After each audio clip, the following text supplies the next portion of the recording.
Okay, let's get into this right here. Well, there you have it, guys. Well, there you have it. The NBA script continues. Wemby fakes an injury, and the Trailblazers win. Talk about this Lakers game with Kevin Durant, the turnover machine. I got to tell you guys. So let's start with this Spurs game.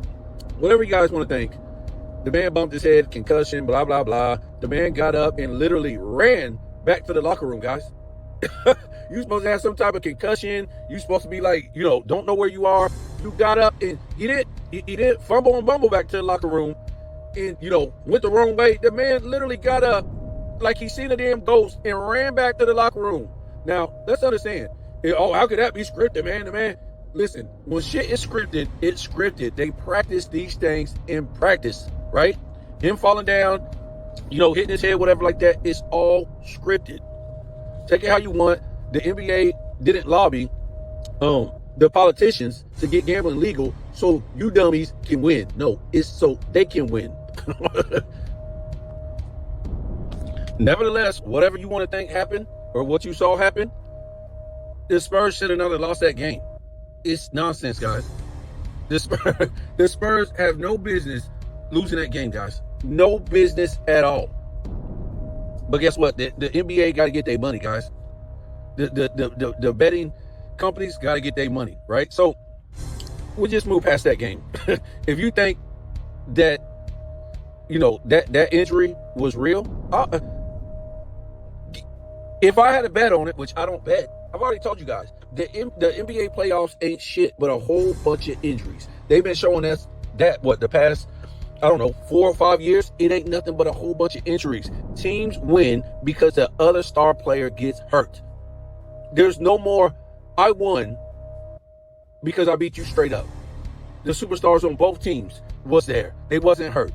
That's all it is, guys, is a whole bunch of fake injuries. Whether you like it or not, that's what it is. During the season, during the playoffs, and during the finals now. You got to be sick of it. It's ridiculous. So when they do this stuff, there's no accountability for these guys making all these record-breaking contracts that they tell you they're making. So when they lose, man, they lost because of injury, man. They ain't got to be accountable. Yeah, truly. If you keep getting hurt at work, they're just going to let you go. You're useless. The company, listen, let's move on. The Kevin Durant thing. We'll see what happens, guys. But it seems like a script. Oh, no. Seems like it is a script, guys. Another script. Oh, the man was hurt. That's why he didn't play good. Let me ask Scap something, because this guy, we have to go back and pull up his Houston videos where he said Houston is a historical defensive team. He said that twice during the NBA season, that Houston is a historical great defensive team. He can't be talking about with Kevin Durant, because Kevin Durant wasn't doing shit on defense during the year. So he must have been implying the rest of the guys on the team made it a historical defensive team. Now we know Sagan don't play no defense. So who, whatever, guy. I just want you guys to enjoy the script. That's all you're getting out of it. That's all the NBA is. Enjoy the script. Turnover machine, Kevin Durant. Now, I don't know what to say about some of this stuff, man. They could at least bring you a good script like the second, third round. They'll bring you. Oh wow, man, this is. I don't know what to say about this, guys. They can't stop an agent, an old LeBron James, guys. What a script.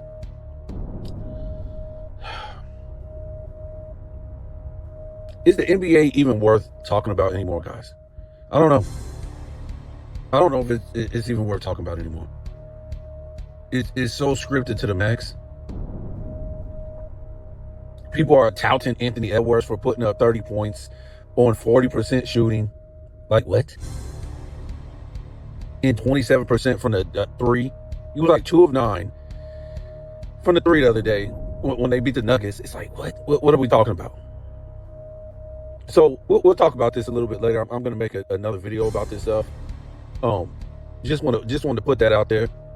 That, hey guys, the sports leagues didn't lobby. Lobby, it means pay the politicians to get gambling legal so you can win. No, so they can win. I'm always right on the money, right? About the injuries run the NBA, guys. And the injuries are the easiest thing to change everything up. So, of course, the on-court greatness has dissolved because they're too busy scripting it so they can win money, the players in the NBA, off of the betting. No way Portland even comes close to winning that game, even without Victor Wembanyama. I'm sorry, guys. Let's stop. It still should have been a blowout. It's a play-in Trailblazers team, guys.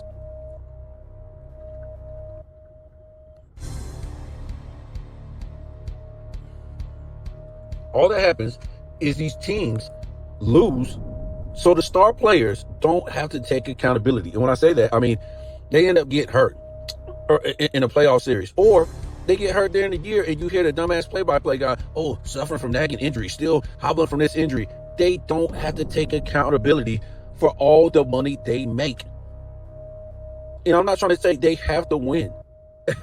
Every great player didn't win a championship. But what I'm talking about, you coming out there, having a good performance, and going out like an OG in a loss. Whether it's a series, whether it's a game, whatever.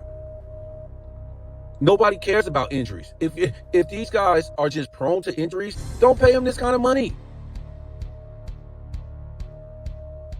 Stop giving them more money if they can't perform at a high level in the playoffs. The playoffs is the only thing that counts. You don't have to win the championship. Fine. Everybody, like I said, can't win a championship. But it can't be all this injury nonsense. Nobody cares about this. It just again and again and again and again. Nobody wants to hear about it. Nobody wants to see it. We want to see competition, play competition, and you win because you beat the other team. So all these people touting Anthony Edwards, oh, Anthony Edwards did this. He didn't do shit in the game too. He shot miserably.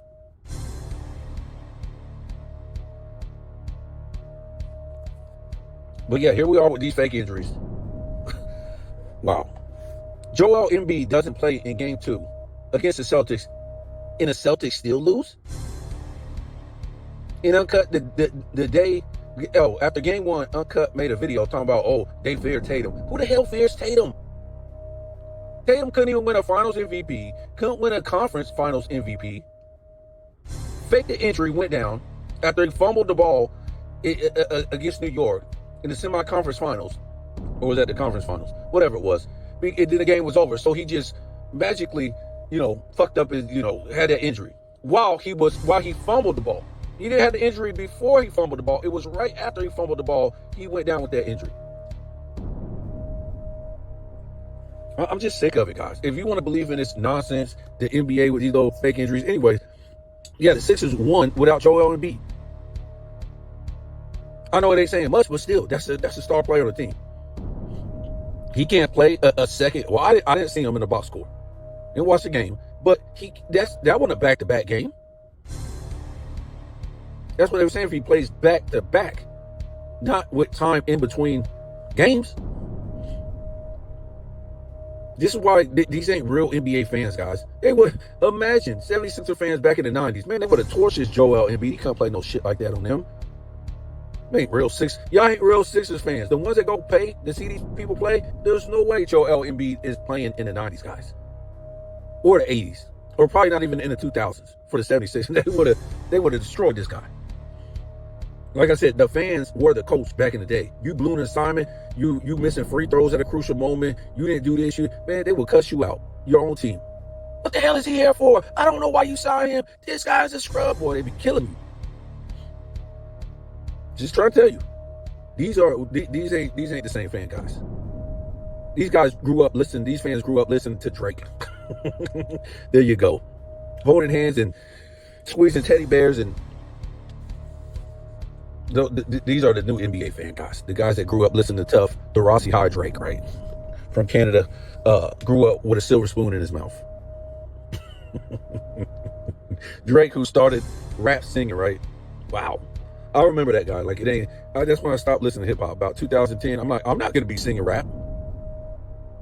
And the dude can't even harmonize. He sucks. I'd rather listen to Ja Rule harmonize than listen to this dude. Anyways, that's why I stopped listening to hip hop. I said, I'm not gonna be singing. I want to hear, when I want to hear singing, I would listen to like soul music or R&B, some Luther Vandross, or, you know what I'm saying, some Stevie Wonder, or, some singers. I don't want to sing rap. I never heard Run DMC singing. I never heard Nas singing. I never heard Tupac singing, or LL Cool J singing, or what are we doing here? So I exited out 2009, and I just let these fools sing.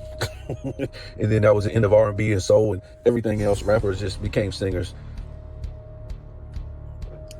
They sung to you while they told you they were tough.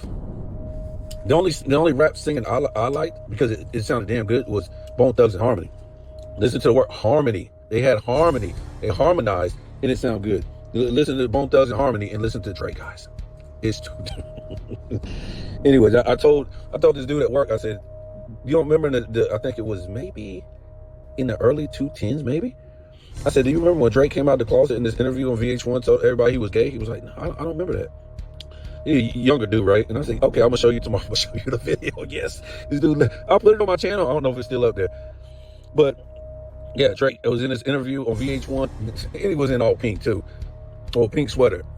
And he came out in an interview and literally told everybody he was gay. I think this was, like I said, in the early 2000s. No, early 2010s. Anyways, let me get off of here, guys. We're gonna make another video later on. This script is incredible.